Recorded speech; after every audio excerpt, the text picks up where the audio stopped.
If I made that money, I'd sit on a beach, I'd drink beer, and I would just watch the sunset.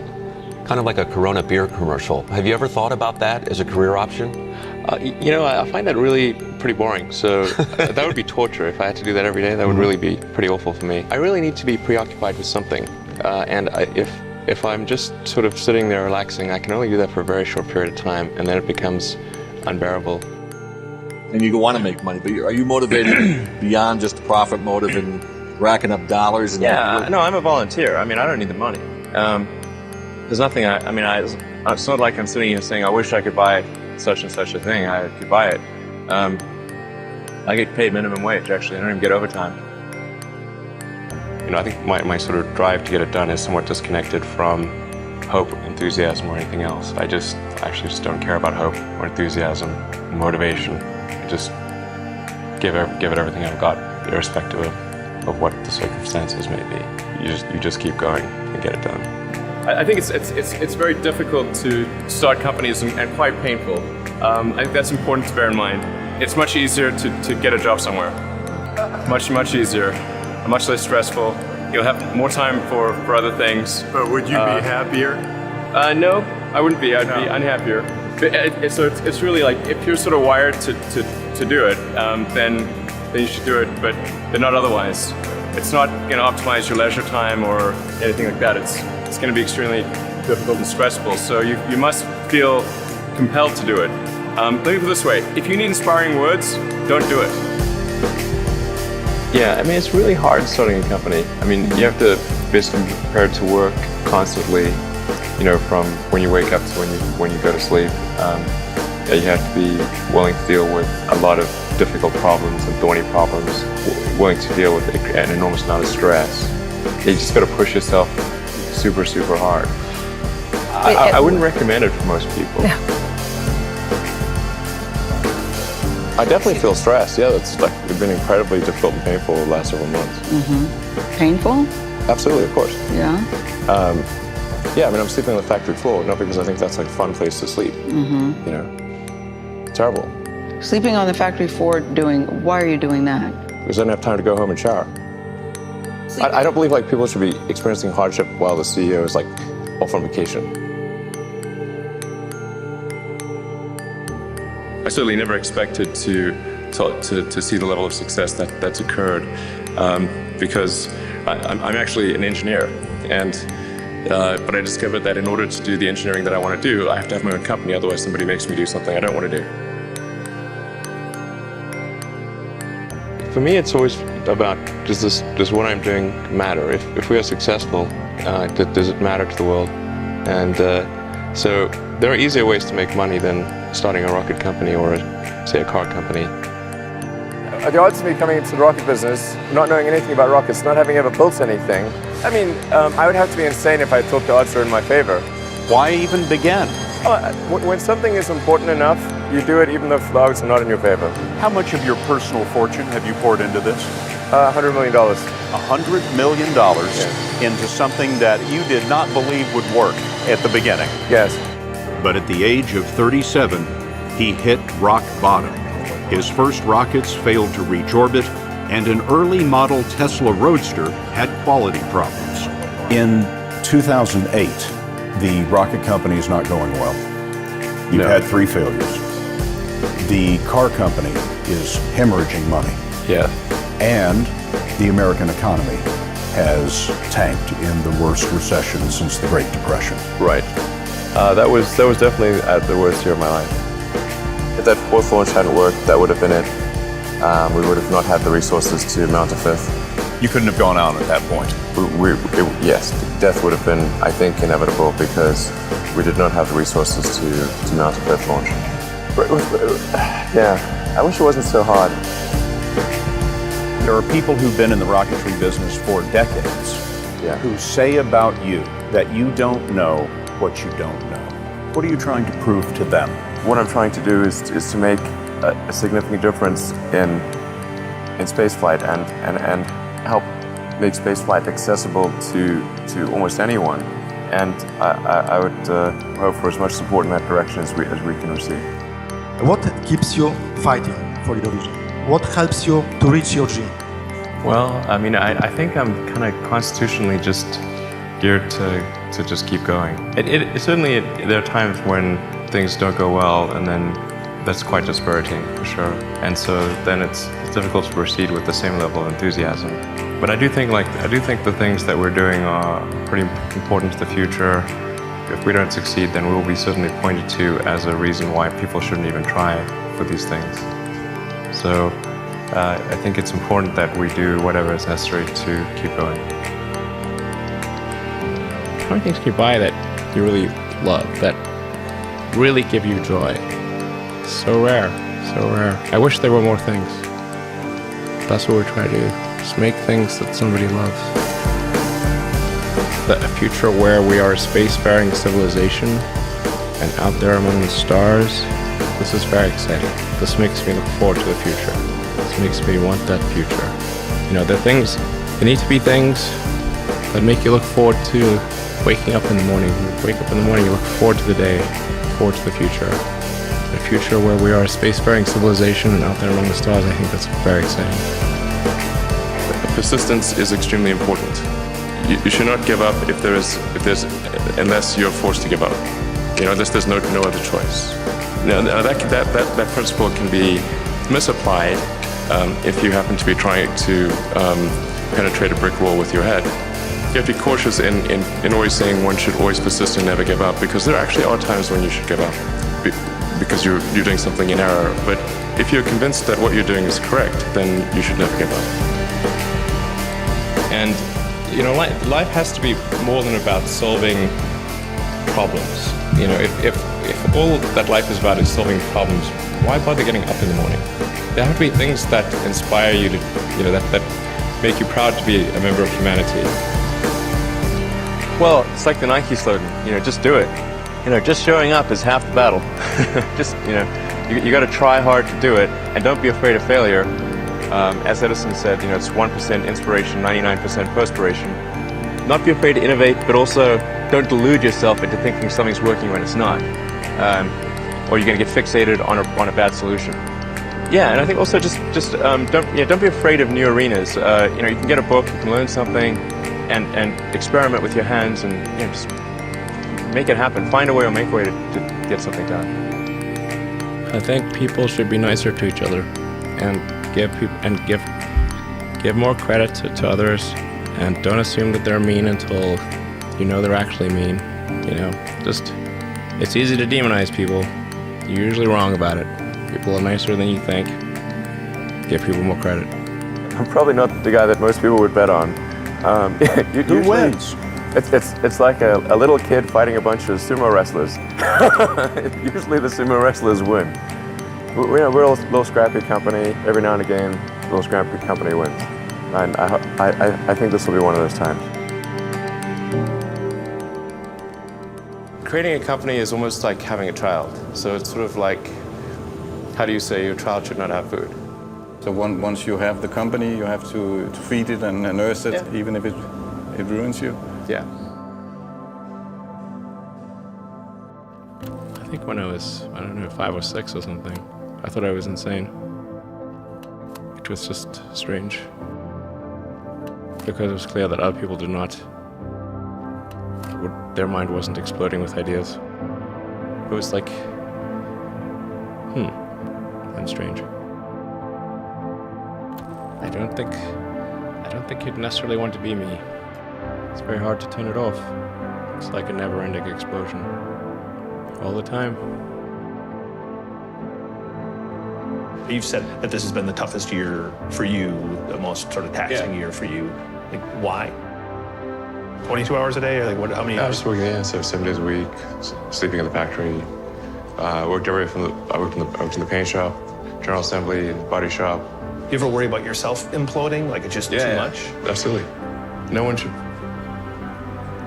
put this many hours into work. This is not good. And people should not work this hard. They should not do this. It's very painful. Painful in what sense? It hurts my brain and my heart. So this is not recommended for anyone. I just did it because if I didn't do it, then Tesla good chance Tesla would die. I mean, Tesla really faced a severe threat of death due to the Model 3 production ramp. Essentially, the company was bleeding money like crazy, and just if we didn't solve these problems in a very short period of time, we would die. And it was extremely difficult to solve them. How close to death did you come? Within single-digit weeks.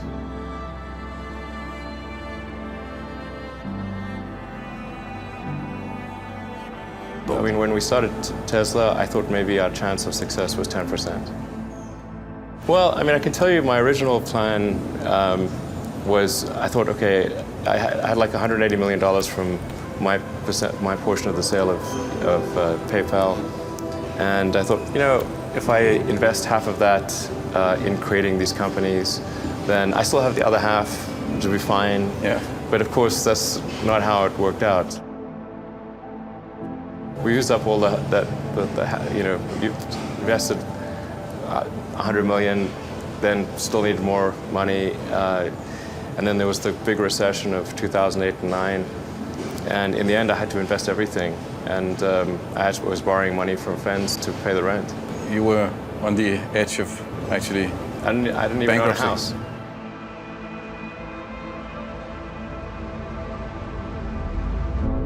I didn't think it would be easy.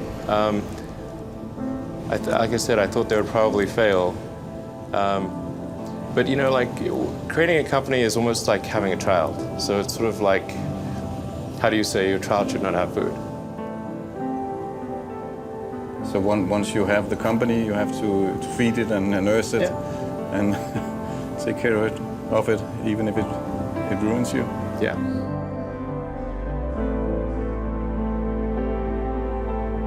But suppose there were some tough times in 2008, end of 2008.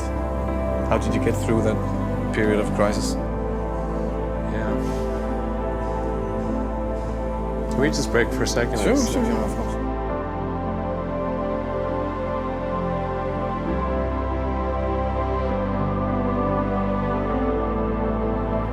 I think that probably they shouldn't want to be. You? I think it sounds better than it is. Okay. Not as much fun being me as you'd think. There's definitely, it could be worse for sure, but it's, I'm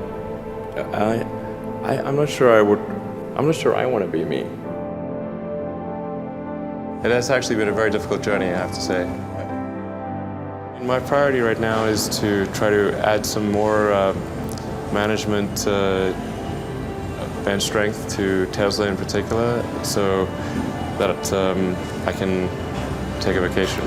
You know, in the last 12 years, I've only tried to take a week off twice. The first time I took a week off, the Orbital Sciences rocket exploded and Richard Branson's rocket exploded in that same week. Second time I took a week off, my rocket exploded. The lesson here is don't take a week off. Well, when my brother and I were starting our first company, instead of getting an apartment, we just rented a small office and we slept on the couch. And we showered at the YMCA, and we're so hot up we had just one computer. So the website was up during the day, and I was coding at night, 7 days a week, all the time. And I sort of briefly had a girlfriend in that period, and in order to be with me, she had to sleep in the office. So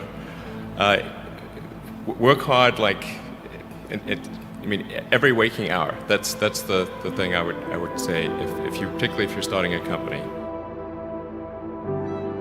Trying to build a company and have it succeed is like eating glass and staring into the abyss. I mean, what tends to happen is it's sort of quite exciting for the first several months of starting a company, and then reality sets in. Things don't go as well as planned. Customers aren't signing up. The technology or the product isn't working as well as you thought. And then that can sometimes be compounded by a recession, and it can be very, very painful for several years. When you had that third failure in a row, did you think, I need to pack this in? Never. Why not? I don't ever give up. I mean, I'd have to be dead or completely incapacitated. You know, there are American heroes who don't like this idea. Neil Armstrong, Gene Cernan have both testified against commercial spaceflight in the way that you're developing it, and I wonder what you think of that. I was very sad to see that because those guys are,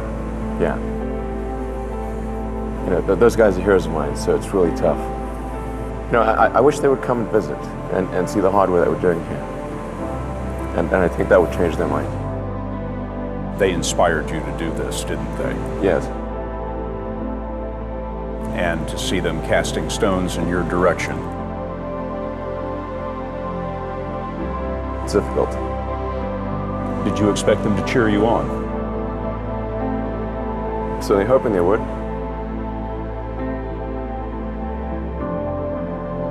But there are a lot of negative things in the world. There's a lot of terrible things that are happening all over the world, all the time.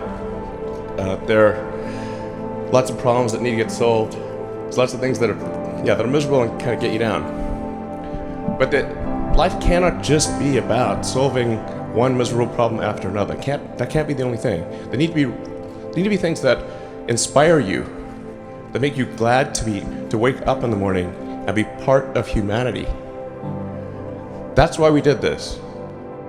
So what advice do I have for college graduates interested in getting involved in the spheres you've tapped into?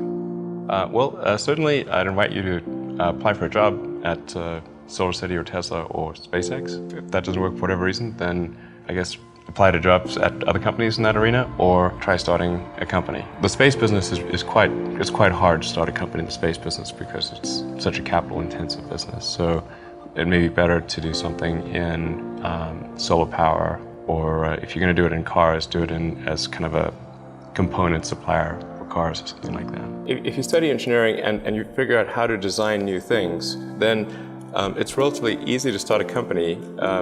You just need to get a few like-minded people with you. How did you get the expertise to be the chief technology officer of a rocket ship company? I do have a physics background. That's helpful as a foundation. And then I read a lot of books and talked to a lot of smart people. I think my sort of drive to get it done is somewhat disconnected from hope, enthusiasm, or anything else. I actually just don't care about hope or enthusiasm, motivation. I just give it everything I've got, irrespective of what the circumstances may be. You just keep going and get it done. What is the one thing that has surprised you about your life? Oh, one thing, wow. Well, I'm surprised by the whole thing, honestly.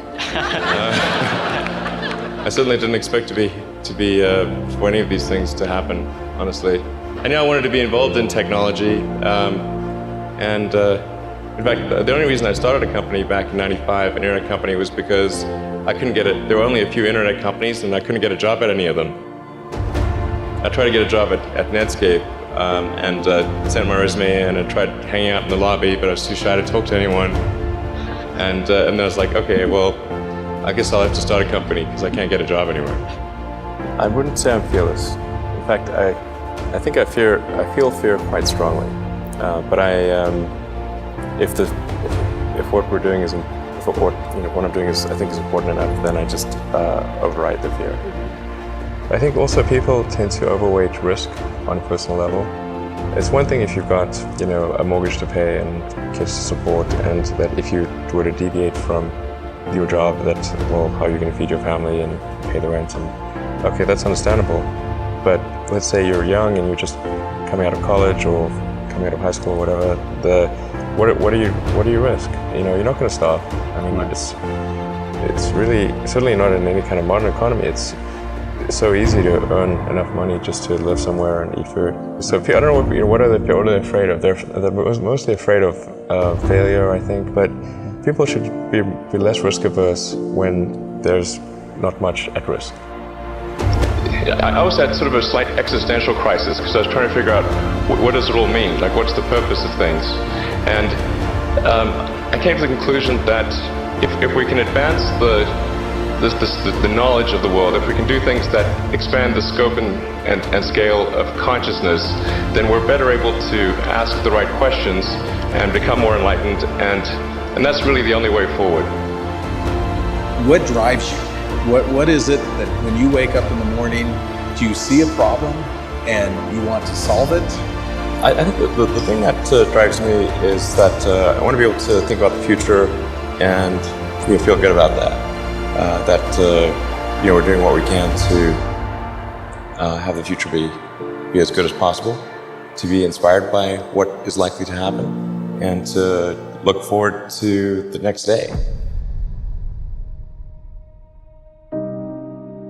That's what really drives me is trying to figure out how to make sure that things are great and going to be so, and that's the underlying principle behind Tesla and SpaceX. I think particularly for Americans, think about America is a nation of explorers. People came here from other parts of the world, chose to give up the known in favor of the unknown. So I think exploration, I think the United States is a distillation of the human spirit of exploration. I mean, I thought both Tesla and SpaceX would fail at the beginning. You saw it? Yeah, sure. Really? Of course. But nevertheless, you put all your money in that. I expected to lose it. Well, technically, what I thought was, well, I'll take half the money from PayPal, and if I lose half of it, that's okay. But then, of course, the companies encounter difficulties, and then have a choice of either let the company die, or put all the money into the companies. And so I really didn't want the companies to die, so I put all the money in the companies. And then had to borrow money from friends to pay living expenses. It's just really looking just for evidence of exceptional ability. And if there's a track record of exceptional achievement, then it's likely that will continue into the future. Well, it really depends on the stakes. If the stakes are high, if it's really important, then I will overcome the fear and just do it anyway. But essentially, drive overrides fear. But I feel the fear. It's kind of annoying. I wish I didn't. I wish I felt it less. Toward the end of 2008, SpaceX prepared its fourth attempt. We were running on fumes at that point. We had virtually no money. So a fourth failure would have been absolutely game over. So for SpaceX, the first 3 launches failed, just barely able to scrape together enough parts and money to do the fourth launch. If that fourth launch had failed, we would have been dead. So multiple failures along the way. I tried very hard to get the right expertise in for SpaceX. I tried hard to find a great chief engineer for the rocket, but the good chief engineers wouldn't join, and the bad ones, well, there was no point in hiring them. So I ended up being chief engineer of the rocket. But Flight 4 was flawless. In Musk's world, it lit the darkness. When critics say you can't do this, your answer to them is, we've done it. And then just work like hell. I mean, you just have to put in, 80 to 100 hour weeks every week. If other people are putting in 40-hour work weeks and you're putting in 100-hour work weeks, then even if you're doing the same thing, you know that you will achieve in 4 months what it takes them a year to achieve. Work hard, every waking hour. That's the thing I would say. And if you do simple math, you say okay, if somebody else is working 50 hours and you're working 100, you'll get twice as much done in the course of a year. I think it's important that humanity become a multi-planet species. I think most people would agree that a future where we're a spacefaring civilization is inspiring and exciting compared with one where we are forever confined to Earth until some eventual extinction event. That's really why I started SpaceX.